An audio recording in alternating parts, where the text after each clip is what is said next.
Hello दोस्तों, नमस्कार। कैसे आप सभी लोग? उम्मीद करते हैं आप लोग बहुत ही बढ़िया होंगे।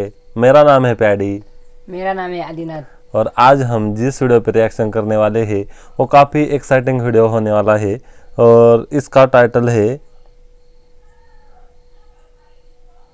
How Pakistan is become super power. जो पाकिस्तान है वो सुपर पावर बनने के मतलब किस कगार पर खड़ा है ये देखने वाले, क्योंकि हमें मालूम है सुपर पावर एक तो अमेरिका है, उसके पीछे चाइना कहे या फिर रशिया, और पाकिस्तान उस लिस्ट में कहाँ पर है ये देखने वाले हैं। क्या पाकिस्तान सच में सुपर पावर बन सकता है, ये देखेंगे आज के वीडियो में। हमारे साथ इस वीडियो को आखिर तक देखिए। इनके ओरिजिनल चैनल को सब्सक्राइब कीजिए, उसकी लिंक डिस्क्रिप्शन बॉक्स में है। हमारे भी चैनल को सब्सक्राइब कीजिए। तो चलो पहले ये वीडियो देखते हैं। Discover the world.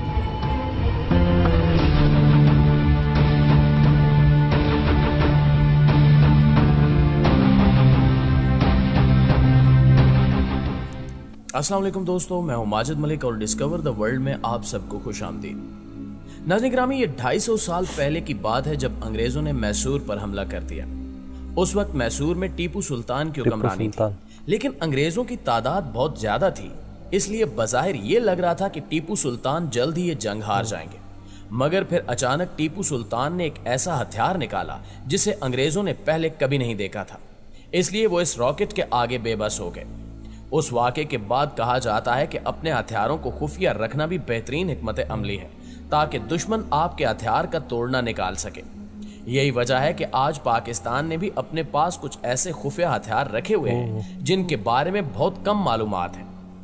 इन हथियारों में पहला हथियार बैनुल बरआज़मी मिसाइल है, जो 7000 किलोमीटर रेंज का हामिल है। इस मुमकिना हथियार से अमरीका सख्त परेशान है, जिसका अंदाजा इस बात से लगाया जा सकता है कि अमरीकी सदर बाराक ओबामा ने अपने दौरे इक़्तिदार के आखिर में पाकिस्तान को इमदाद के इवज़ अपने मिसाइलों की रेंज को कम करने के सिलसिले में बात की, जिसे साबिक वज़ीर-ए-आज़म नवाज शरीफ ने जनरल राहील शरीफ के खौफ से ठुकरा दिया।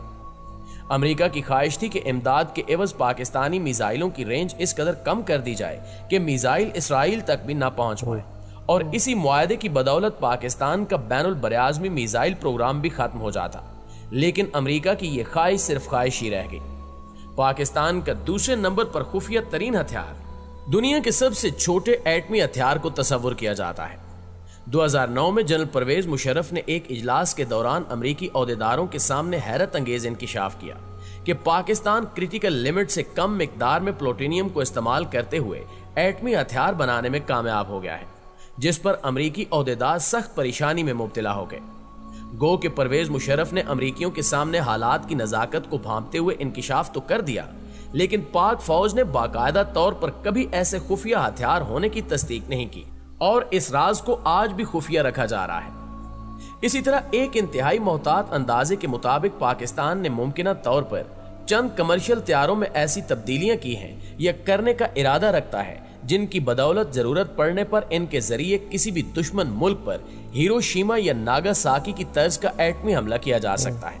और तैयारों में की गई तब्दीली का डिजाइन इस कदर मुख्तसर है कि कोई त्यारा साज कंपनी इस मामूली तब्दीली के पीछे छुपा राज न समझ पाए।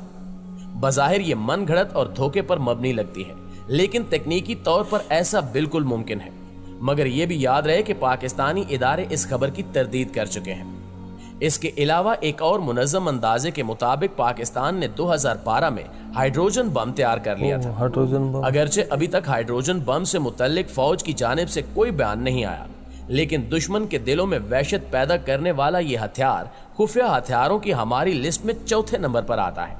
जबकि बाज़ अमरीकी माहिरीन के मुताबिक 3 सितंबर 2017 को शुमाली कोरिया ने जिस हाइड्रोजन बम का तजुर्बा किया, उसकी टेक्नोलॉजी पाकिस्तान ने शुमाली कोरिया को फरोख्त की थी।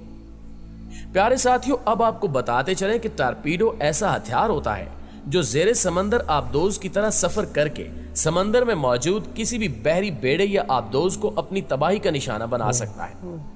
मुमकिना तौर पर पाकिस्तान ने आम टारपीडोज की तरह एटम बम से लेस एटमी टारपीडो तैयार कर लिया है, जिसे खामोशी से दुश्मन की वसीओ अरीज बंदरगाह या समंदर में मौजूद बड़े पैमाने पर दुश्मन के जंगी बेड़ों को एक साथ ठिकाने लगाने के लिए इस्तेमाल किया जा सकता है।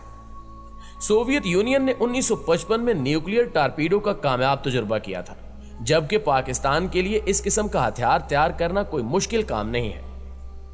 दोस्तों, 2015 में एक खबर अखबारात की जीनत बनी जिसमें बताया गया कि इस्लामाबाद में मौजूद national university of science and technology के तालिब इल्मों ने सोलर ड्रोन तैयार किया है। और इसके साथ साथ ये इतलात भी मिली कि पाकिस्तान एरोनॉटिकल कॉम्प्लेक्स के जेर निगरानी सोलर ड्रोन प्रोजेक्ट पर बाकायदा काम शुरू कर दिया गया है। बादअज़ां इस खबर को मंजरनामे से गायब कर दिया गया और गुमान किया जाता है कि उस अहम प्रोजेक्ट को अब खुफिया तौर पर सरंजाम दिया जा रहा है। सोलर ड्रोन्स मुस्तकबिल करीब में सैटेलाइट्स की जगह ले लेंगे, क्योंकि सोलर ड्रोन्स कई माह के तवील अरसे के लिए इंतहाई बुलंदी पर मुसलसल और खुदकार तरीके से परवाज कर सकते हैं और दुश्मन के इलाकों से मुतल्लिक अहम मतलूबा मालूमात पहुंचाने में कलीदी किरदार अदा कर सकते हैं। Electronic magnetic plus weapon system ऐसे हथियार को कहा जाता है जो निहायत खामोशी से दुश्मन के किसी मखसूस इलाके में मौजूद तमाम तर मवासलाती निजाम को सिर्फ 1 सेकंड के मुख्तसर तरीन वक्त में दरहम बरहम कर सकता है। मतलब यह हथियार निहायत खामोशी से दुश्मन के बिजली पर चलने वाले तमाम तर निजाम को मफलूज कर सकता है, जिसमें दुश्मन के मिसाइल सिस्टम, एंटी एयरक्राफ्ट और एंटी बैलिस्टिक मिसाइल सिस्टम और दीगर सैकड़ों निजाम शामिल हैं। कुछ अरसा पहले इससे मुतल्लिक खबरें भी मीडिया की जीनत बन चुकी हैं, जिनमें बताया गया कि पाकिस्तानी स्टूडेंट्स इस पेचीदा और मुश्किल तरीन टेक्नोलॉजी को ईजाद करने में कामयाब हो चुके हैं, लेकिन बादअज़ां इस खबर को भी मंजरनामे से गायब कर दिया गया। लिहाजा इससे मुतल्लिक भी अब यही गुमान है कि इस प्रोजेक्ट पर खुफिया तरीके से काम जारी है। इसी तरह पाकिस्तान आर्मी ने 25 अप्रैल 2012 को मुजफ्फरगढ़ में मुनक्किद फौजी जंगी मशकों में लेजर टेक्नोलॉजी की मदद से दुश्मन के टैंकों के इंजन बंद करने का अमली मुजाहिरा किया, जबकि जनरल अशफाक परवेज कियानी मौके पर मौजूद थे। लेकिन अब मुमकिना तौर पर पाकिस्तान ने इस टेक्नोलॉजी में खातिर खा कामयाबियां समेट ली हैं और मुख्तलिफ अकसाम के लेजर हथियार तैयार कर लिए गए हैं, जिनको अभी तक खुफिया रखा गया है। प्यारे साथियों, इसके साथ साथ ये भी खबर है कि पाकिस्तानी साइंसदानों और इंजीनियर्स ने अपनी अनथक काफियों से एक ऐसा जाल तख्लीक किया है जिसे किसी किस्म के असले, एटम बम और दीगर एटमी मवाद या किसी मिसाइल पर डाला जाए तो ग्राउंड पेनिट्रेशन की सलाहियत रखने वाले जदीद तरीन अमरीकी, इसराइली और रूसी रेडार्स और सैटेलाइट्स की नजरों से इन चीजों को महफूज किया जा सकता है। गुज़श्ता सालों में भारत ने इसराइल से ऐसे ड्रोन और दीगर साजो सामान खुफिया तरीके से हासिल किया जो ज़ेरे ज़मीन बंकर्स में मौजूद असले और दीगर अशिया की निशानदही करने की सलाहियत रखता है। लेकिन पाकिस्तान के पास मौजूद इस मुमकिना टेक्नोलॉजी से ये तमाम तर जदीद टेक्नोलॉजीज दुश्मन के किसी काम नहीं आएंगी। नाज़रीन, क्या आप जानते हैं कि 2003 में जब ऑपरेशन इराकी फ्रीडम के नाम पर अमरीकी M1 इब्राहिम टैंक इराक की गलियों में दंदनाते हुए तबाही फैलाने लगे तो इराक भर में फैले मुजाहिदीन सर तोड़ कोशिश के बावजूद इन अमरीकी टैंकों को मुअस्सर हमलों के बावजूद भी तबाह नहीं कर पाए थे, क्योंकि इन टैंकों के ऊपर और इर्द गिर्द ऐसी मजबूत तरीन धात को लगाया गया था जिस पर हर तरह का हथियार बेअसर साबित हुआ। बादअज़ां मालूम हुआ कि वो धात दरअसल यूरेनियम के मुरक्कब से बनी दुनिया की मजबूत तरीन और खुफिया रखी जाने वाली धात है।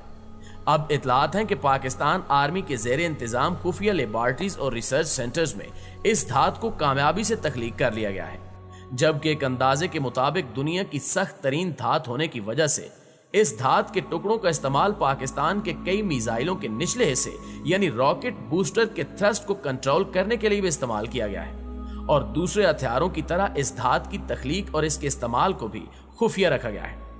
इस सब के अलावा दिफाई एतबार से मजीद देखें तो पाकिस्तान के पास दुनिया की 5वीं सबसे बड़ी फौज है जिसकी तादाद 6,20,000 है, जबकि आलमी रैंकिंग में पाकिस्तान की फौज को दुनिया की 11वीं सबसे ताकतवर तरीन फौज माना जाता है। हालांकि दिफा पर खर्च करने के एतबार से पाकिस्तान दुनिया में 23वें नंबर पर है। पाक फौज की ताकत का अंदाजा आप इस बात से भी लगा सकते हैं कि पाकिस्तान वो वाहिद मुल्क है जिसने दहशतगर्दी के अंदरूनी नेटवर्क को 10 साल से भी कम अरसे में कुचल कर रख दिया।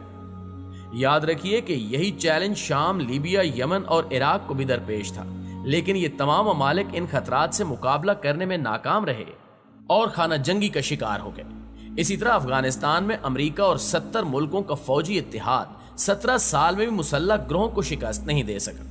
जी तो प्यारे साथियों, ये थी हमारी ये था वीडियो।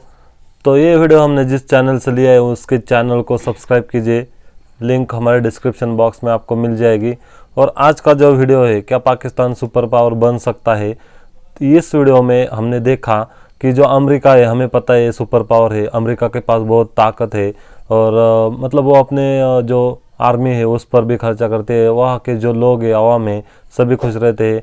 मुझे हमारे ख्याल से मुझे ये लगता है कि जो सुपर पावर वही कंट्री होनी चाहिए जिसकी आवाम खुशहाल हो, या फिर वहाँ के बच्चे, वहाँ के लोग भूखे ना सोए।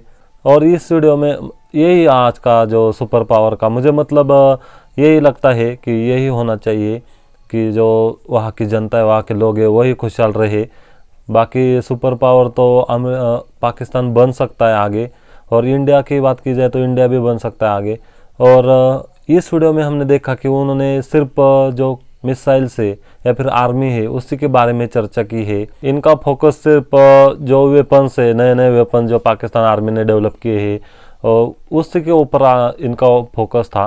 लेकिन सुपर पावर बनने के लिए आर्मी की जो ताकत है उसके अलावा भी बहुत सारे पहलू रहते हैं, उसी के बारे में भी उनको मतलब इसमें सिर्फ वही दिखाया है। तो ओवरऑल ये वीडियो काफ़ी अच्छा था। आपकी क्या राय है, आपकी क्या कमेंट है? पाकिस्तान सुपर पावर बन सकता है, लेकिन कब तक बनेगा ये हमें कमेंट करके बताइए। हमारी रिएक्शन अच्छी लगी तो वीडियो को लाइक कीजिए, चैनल को सब्सक्राइब कीजिए। हमारे वीडियो को लाइक कीजिए, सब्सक्राइब कीजिए, एक लाइक जरूर कीजिए।